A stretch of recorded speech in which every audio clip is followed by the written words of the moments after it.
Hey guys, what's going on? Inception here, and welcome to another video. Ladies and gentlemen, today we have the new Frankie de Jong card to review. We're taking a look at a card who is 5'11", high medium work rates, right-footed, 4-star skill moves with a 3-star weak foot. So they've changed his work rates from a medium high to a high medium, which, to be honest with you guys, I'm not completely against. It'll just make him the more attacking oriented card, right? So if you play him in your midfield positions, it's probably going to be in that center mid area, CDM area, on the balanced instruction. You could probably have a cover center on him, of course, but that is going to be the main way that people are going to be using this bad boy, right? In-game player traits. De Jong actually has both the finesse shot trait and the outside foot shot trait, which, to be honest, is a massive plus for a card that could potentially be upgraded to be a very, very good card in the future. In-game attributes, the card is really well formatted for the Shadow Chemistry style. I feel like the Shadow Chemistry style is going to be super ideal because, yes, his shooting stats is not really high up there, but I feel like for the general experience, it's always going to be super important to be able to give a card like this that shadow so that the pace is really high and that the defending is in a good area. With attacking, I'm going to rely more on his dribbling capabilities and kind of laying it off to other people. But remember that having both of the player traits in game is definitely a huge plus. So with the Shadow Chemistry style massively improving the card in the pace and defensive department, the only thing that looks down on the card is going to be in finishing. So you kind of hope that gets upgraded in the future. Passing on the card is going to be in a fantastic area in the 90s position for short and long passing. Dribbling, we will be experimenting with. I'm going to go ahead and assume that it's going to be very good because De Jong in previous years, with his height, with his body type, has been a very good dribbler to work with in the midfield position. So definitely going to be interesting to check out in game in regards to what that's going to be like. Defensive stats with the shadow is going to be massively improved, right? Again, it looks like it's going to be more of that attacking oriented card for sure, but probably can offer some defensive capabilities from time to time. And then last but not least, for physical, his physical stats, to be fair, is in a pretty decent area for a card that could potentially get that upgrade as well, because base card stats being improved into the 80s area would definitely be a huge plus. But as of right now, it's on the lower side for someone who, doesn't have like a taller body type like Valverde or something like that, right? But yeah, no, De Jong still looks really, really sick. Definitely looking forward to trying him out in game. In our case, we are going to be using him in the CDM position on just balanced instructions, right? So he'll be playing on cover center while Palinha is going to be on stay back while attacking. So we'll see how he plays in that position. Hopefully he is a beast.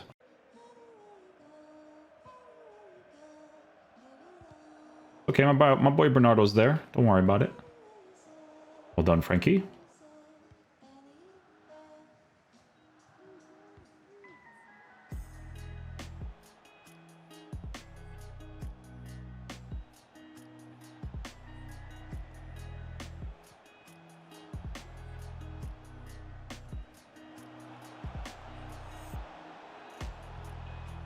Oh, such a good build-up play too. Unlucky.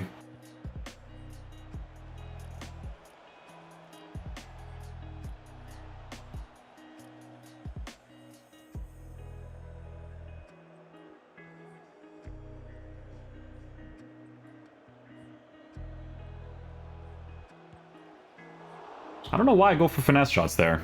I honestly don't know why. It actually doesn't make any sense for me to do that. So over here, this is just really good general build-up play while using De Jong in the team. So what you notice the most with this card is that responsive dribbling, right? Like he just kind of opens up the space constantly. When I'm building up the attack with him, I can do these small little touches like that, go downwards, do a driven pass right away. It's just really, really convenient to work with. So in this situation here, I want you guys to see De Jong's positioning the entire time when defending, right? So I won't even be using the card, and he's a high medium work rate guy, right? But look at him in the middle, constantly utilizing the right spaces in the middle all the time, right? So Palinha is the medium high up top, but look at how they're really well balanced together. That's fantastic to work with, considering the fact that he's a high medium work rate card that offers me that attacking presence. So this is just like really good build-up play as well. Frankie de Jong getting involved. A couple of croquettes there with Bernardo Silva to kind of open up the space, but this is where it starts to really get nice, right? So some quickness there, Griezmann with the ball, small little left sticks with Diogo Jota to kind of open up the space. We can see De Jong already committing on the attack to lay the ball off to Griezmann, who has fantastic attacking AI and a really good finish on his left foot. So you can see that that extra attack that De Jong offers is super, super helpful to work with because of the high medium work rate. And it's also because of that quick dribble that he has. It's super helpful too. So this is a situation where obviously having height would definitely be a huge thing to work with in a situation like that, right? Obviously, if you want your player to be more defensive, having a taller player is definitely going to be more ideal to be able to get those types of opportunities. But again, that's not really the reason why you get a card like this in your team, right? It's not to be like a defensive monster. It's a card that can defend, that offers you great attacking support. So this is a really good counter-attacking play here, and this is a very good example of why it's super nice to have someone like Griezmann with his responsive dribbling and De Jong on the balance instruction to kind of open up the space to get the ball off to Diego Forlan with high finishing stats. Easily scores the opportunity on his left foot to the right side of the goal. So a couple of interesting variables there, right? So good left stick on Griezmann. De Jong with a great pass off, committing on the attack because he's on the balance instruction, opens up the space for us. A good goal by Forlan.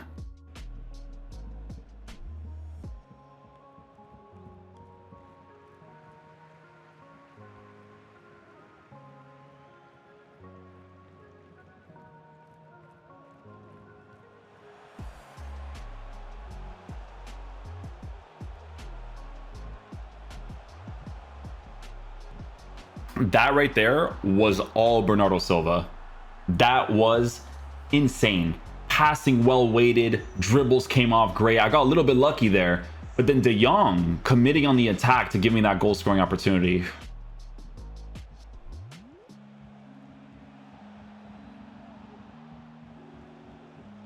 Nice. Just had to hold the R1 there.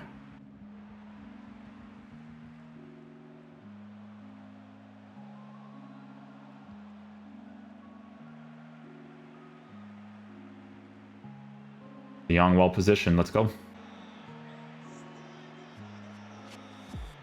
Nice, De Jong.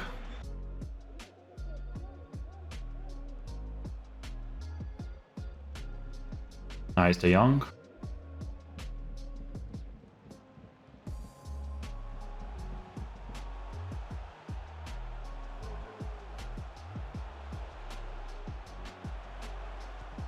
Oh, that was him. That was all him. Hey, that was all him.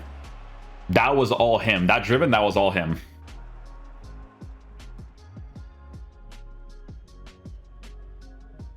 Nice. Nice. Oh. Nice. Didn't need the length either to get that ball. It's good.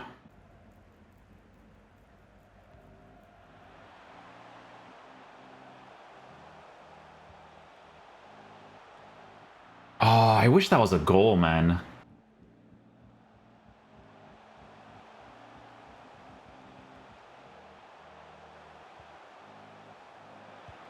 Let's go, Forlan. Let's go. I love that.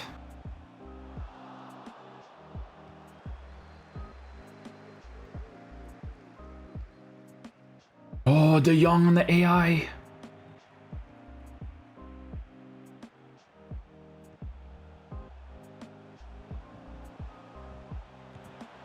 No, Forlan. Oh, De Jong would have done an amazing play if he scored that. Oh. It still was an amazing play, to be fair. Oh, you're definitely outside. Don't touch it.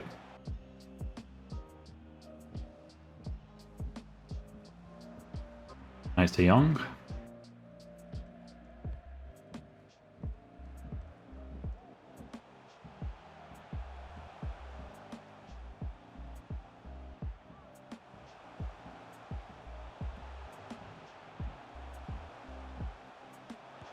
Let's go, boys. That's what we needed there. We need that positioning consistently. Good job.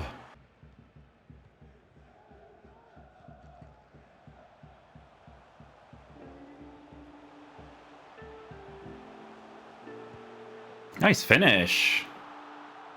Frankie de Jong committing on the attack was super helpful there. Let's go. Mess up the pass there. We still get the ball.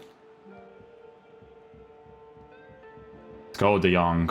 Okay, guys. So final verdict on the new De Jong card. So, guys, in regards to how this card performs in game, I genuinely enjoyed using him quite a bit. Now, take into consideration that the way that I was using him is not the most ideal way to use him because, you know, let's just say, for instance, I was using him in the right center defensive position, right? Just cover center. So this is the type of card that is going to be that guy that pushes forward and comes back, right? On a consistent level. What you notice with this card, right, is that he's definitely way more attacking oriented than he is defensive oriented, but his attacking attributes is super helpful to work with, like super helpful. Because listen, when you give this card the shadow chemistry style for a card that is potentially going to get upgraded even more in the future, he's a beast, right? The pace is fantastic to work with because of the 5'11" height while working with the unique body type. The unique body type that this card has in game is a very good unique body type. Like the dribbling comes off great, passes come off great, like super well weighted, like super well weighted. Offers defensive capabilities as of right now, could potentially get better in the future. High medium work rated card, but tracks the middle area really well. Like it's like when I'm defending with the card, right? Obviously, he's not going to feel as good defending wise as someone like a Valverde. I think Valverde is a full meta oriented card for how the game kind of performs, right? Because the high work rates, he's a taller player, can get those defensive capabilities down. But responsive left stick, right? Responsive left stick, while still being able to provide defensive capabilities and attacking ones, is amazing. This card, you know, I looked at him before and I was like, oh no, you know, he doesn't have the medium high anymore. I honestly don't mind that they changed him to a high medium. I think he performs really well with it. I didn't really find it to be that big of a problem. When it comes to his shooting capabilities, I didn't find it to be that big of a problem either, to be honest with you. Obviously, if you get into super low percentage strikes, that's when it becomes a problem. But guys, his high medium work rates was very noticeable in game. Like you can see on constant occasions, this card attacking for me really well in multiple situations, like really well. You know, the fact that he has the 4-star skills to work with too, for like that Berbatov cancel and stuff like that, like the, you know, the stopped ball scoop turn and stuff, that stuff is, it's very helpful, very helpful, right? It's definitely a card that requires some upgrades for him to be really nice, because let's say in the future, you know, you can give this card an anchor chemistry style, right? Because the base card stats for pace would be higher, dribbling would be higher, shooting, passing, like that's what your goal is, right? Your goal for the improvements for the future is for this card to be on an anchor, because even the physical stats is formatted for an upgrade. You know what I'm saying? So he's a card to look out for 100%. I didn't even mind that he was controlled. What I will say is this, right? So because he is a controlled player, right? I would personally prefer him in a lineup where he's playing in a 3 midfield setup, right? So if I was playing him as a right center mid, as a person that's probably going to attack, that would be perfectly fine to work with, right? I would say that even on stay back while attacking, he would be nice too, because he would still sometimes play, excuse me, to that high medium work rate of his. Because I do the same thing with Renato Sanchez on a stay back while attacking, but sometimes he'll still commit forward anyways, right? In certain situations, not all the time. But when you have that stay back, that high defensive work rate is obviously super helpful to work with. So, you know, I do feel like meta-wise, Valverde in the CDM area is still going to be better. Even the Ronaldo, because of the high, right? And obviously he has like that FIFA thing to him, right? But no, this De Jong card is absolutely fantastic. I thoroughly enjoyed using him. You know, I really enjoyed his positioning on the attack. It was so much fun to use. Like it was amazing. I really enjoyed using it. So yeah, hopefully you guys enjoyed this video today. Definitely 100% a card to look out for in the future. If they somehow can turn this card into a lengthy, it would be amazing, but I don't know if that'll be possible. Strength 86, 87 wait, where's the agility? 88 agility. Nah, impossible, my guy. But he's still sick. Controlled or lengthy, doesn't matter. Still a very good card. So yeah, hopefully you guys enjoyed this video today. I'll catch you guys for next one. Peace out, dudes. Love you guys.